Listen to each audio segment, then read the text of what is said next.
ఉంటుంది, 2 క్యారియర్గా ఉంటారు. వ్యాధి వస్తే వారికి లక్షణాలు ఉంటాయి, రక్తహీనత, ఇలా ఫ్రీక్వెంట్గా జ్వరాలు రావడం, ఎక్కువ రోగాలు రావడం, ఇవన్నీ కూడా దాని లక్షణాలు. ఇంకొకటి క్యారియర్గా ఉంటారు. ఇప్పుడు నేను క్యారియర్గా ఉంటే నాకు ఎటువంటి లక్షణాలు ఉండవు. ఇంకొక క్యారియర్ అయిన అమ్మాయిని కానీ నేను పెళ్లి చేసుకుంటే ఇద్దరికి పుట్టబోయే పిల్లవాడు సికిల్ సెల్ అనీమియాతో పుడతాడు. సో క్యారియర్స్ని ఐడెంటిఫై చేయడం అనేది చాలా అవసరం. సికిల్ సెల్ అనీమియా టెస్ట్ చేయించుకుంటే క్యారియర్స్ ఎవరో ఐడెంటిఫై అవుతారు. అప్పుడు క్యారియర్స్ బాగానే ఉంటారు, వారికి ఎటువంటి ప్రాబ్లం ఉండదు. కానీ క్యారియర్ పెళ్లి చేసుకుంటే మాత్రం ఖచ్చితంగా సికిల్ సెల్ అనీమియా అనే పిల్లవాడు పుడతాడు. సో అందుకే మేనరిక వివాహాల్లో ఎక్కువ ఇది జరుగుతుంది, ఇద్దరు క్యారియర్సే ఉంటారు. సో మేనరిక వివాహాలు ఏజెన్సీ ప్రాంతాల్లో ఎక్కువగా ఉండడం వల్ల ఈ సమస్య అనేది మన దగ్గర ఉన్నది. ఇప్పుడు మేనరిక వివాహాలు తగ్గిస్తే, చేసుకోకపోతే ఈ సికిల్ సెల్ అనీమియా అనేది నిర్మూలించడానికి సాధ్యపడుతుంది. దీని గురించి క్లుప్తంగా డాక్టర్ గారు కూడా వివరిస్తారు. రకాలు చాలానే ఉంటాయి, దానిలో సికిల్ సెల్ ఎనీమియా అన్నది ఒకటి. సికిల్ సెల్ ఎనీమియా అన్నది ఎందుకు వస్తుంది అంటే, మనకు మామూలుగా రక్త కణాలు అన్నది ఉంటుంది, ఎర్ర రక్త కణాలు అని ఉంటాయి. అవి వాటి లైఫ్ స్పాన్ 120 డేస్ అలా ఉంటుందండి. ఎప్పుడైతే సికిలింగ్ అన్నది వస్తుందో, ఇది దేనివల్ల వస్తుందంటే జెనెటిక్ ప్రాబ్లం వల్ల వస్తుంది. అంటే సార్ చెప్పినట్టుగా తల్లిదండ్రులకి ఉంటే వస్తుంది.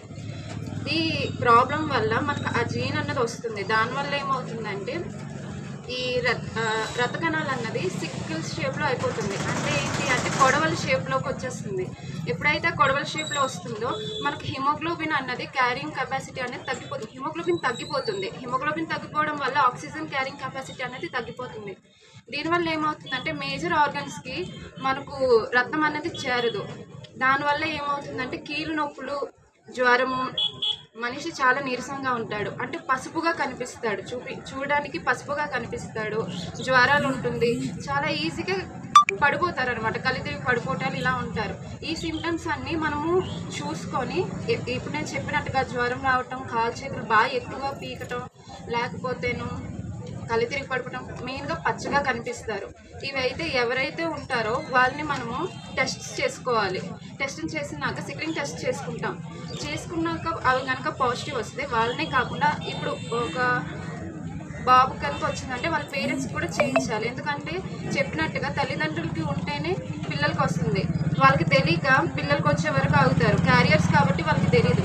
సో మనం వాళ్ళు కూడా టెస్టింగ్ అనేది చేయాలి. వన్స్ టెస్ట్లు అనేది జరిగినాక మనకు ఇంకొక టెస్ట్ ఉంటుంది, HPLC అని చెప్పి టెస్ట్ ఉంటుంది. ఈ టెస్ట్ కూడా చేయించుకోవాలి. ముందుగా ఎలా ఉండేది అంటే, ఇప్పుడు సిక్లింగ్ టెస్ట్ అనేది మన వరకు అవైలబుల్గా ఉంటుంది.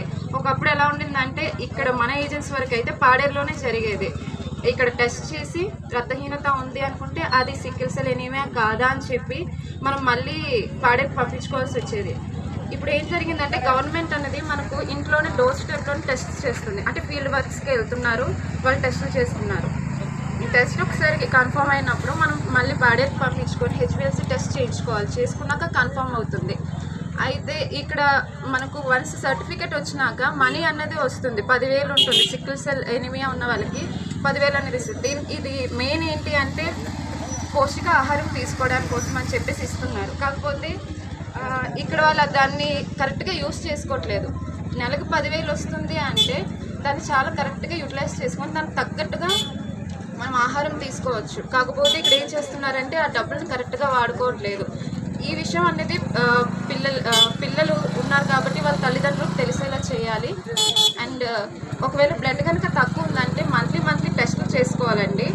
6 గ్రాముల కన్నా రక్తం కనుక తక్కువ ఉంది అనుకుంటే వాళ్ళకి బ్లడ్ ట్రాన్స్ఫ్యూషన్ అనేది కంపల్సరీగా చేయాలి. సో దీనికోసం ఇప్పుడు పాడేరు వెళ్ళాలి. మనకు పాడేరులోనే బ్లడ్ ట్రాన్స్ఫ్యూషన్ అనేది ఈజీగా జరుగుతుంది. సో అక్కడికి వెళ్ళి బ్లడ్ ఎక్కించుకొని మళ్ళీ రావాలి. అండ్ అంతేకాకుండా హైడ్రాక్సీరియా అని చెప్పేసి ట్యాబ్లెట్స్ ఉంటాయి. ఈ ట్యాబ్లెట్స్ ష్యూర్గా వాడాలి. సికిల్ సెల్ ఎనీమియా అనేది తగ్గేది కాదండి, ఇది లైఫ్ లాంగ్ ఇల్నెస్.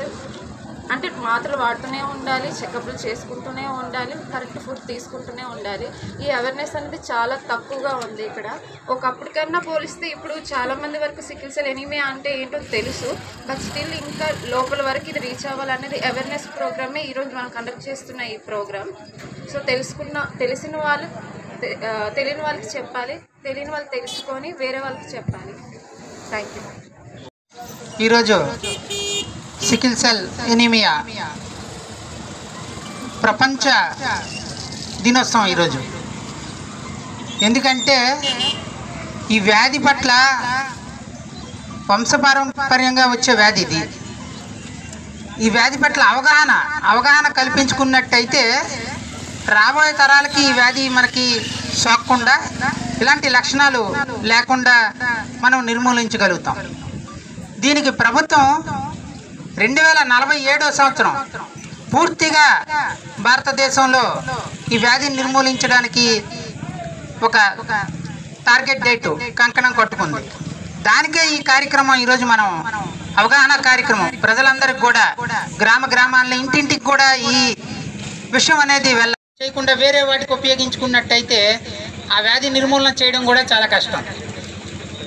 దీంట్లో ఏంటంటే అవగాహన కలిగి ఉండాలి. అవగాహన అంటే మనకి ఈ వ్యాధి మనకి ఎందుకు వస్తుంది, రాకుండా ఏం చర్యలు తీసుకొని మనం నిర్మూలించవచ్చు అనేది చెయ్యాలి. తర్వాత ఒకవేళ అవగాహన లేకుండా ఆ వ్యాధి వచ్చినట్టయితే అప్పుడు మనం దాన్ని కంట్రోల్ చేయడానికి చర్యలు తీసుకుంటాం. దీంట్లో ముఖ్యంగా మేనరికాలు చేయడం వల్ల ఈ వ్యాధి సోకే అవకాశం ఉంది.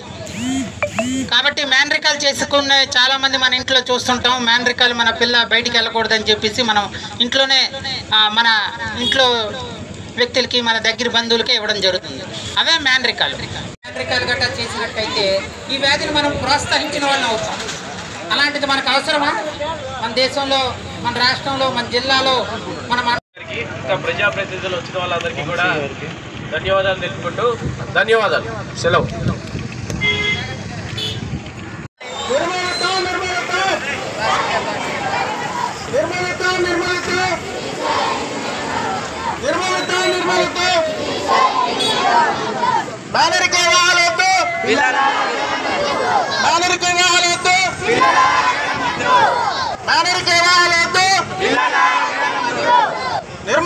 నిర్మలత